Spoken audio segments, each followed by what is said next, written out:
మీషో సంబంధించి ఐపీఓ మొదలైంది. డిసెంబర్ 3 నుంచి డిసెంబర్ 5 సందర్భంగా జరిగే ఈ ఐపీఓ ప్రాసెస్‌లో ఇన్వెస్టర్స్ పాల్గొంటే లిస్టింగ్ గెయిన్ ఎంతొస్తుంది అనేది పక్కన పెడితే డెఫినెట్‌లీ ఇలాంటి ఐపీఓని మనం సపోర్ట్ చేయవలసిందే. ఎందుకంటే నేను ఎక్కువగా కంపెనీ మేనేజ్‌మెంట్, బిజినెస్ స్ట్రాటజీస్‌ని చూడమని చెప్తాను. కంపెనీ రెవెన్యూస్ కొన్నిసార్లు లాసెస్‌లో ఉండొచ్చు. డిఫరెంట్ ప్రాబ్లమ్స్ ఉండొచ్చు. కానీ లాంగ్ టర్మ్‌లో ఆ లాసెస్ అని రెక్టిఫై అయిపోయి కంపెనీ ప్రాఫిట్లోకి వెళ్ళొచ్చు. సో వాల్యుయేషన్స్ ఇవన్నీ పక్కన పెడితే కంపెనీ మేనేజ్మెంట్ మంచిది.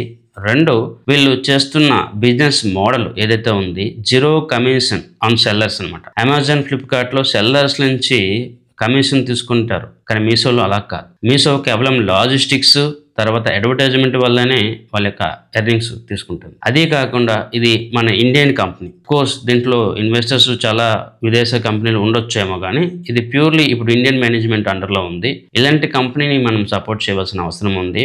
లీస్టింగ్ గెయిన్స్ 45% to 70% మధ్యలో రావచ్చు. కానీ లీస్టింగ్ గెయిన్తో కాకుండా మీరు లాంగ్ టర్మ్లో కూడా మీషోతో పాటు ట్రావెల్ చేయండి. I'm expecting a great journey with this company. So ఒక 4-5 years మీరు ఉండగలిగితే అండ్ మానిటరింగ్ చేయగలిగితే డెఫినెట్లీ ఈ కంపెనీని మీ పోర్ట్ఫోలియోలో యాడ్ చేసుకోండి. ఎందుకంటే ఇది one of the లీస్టెడ్ e commerce company అవుతుంది.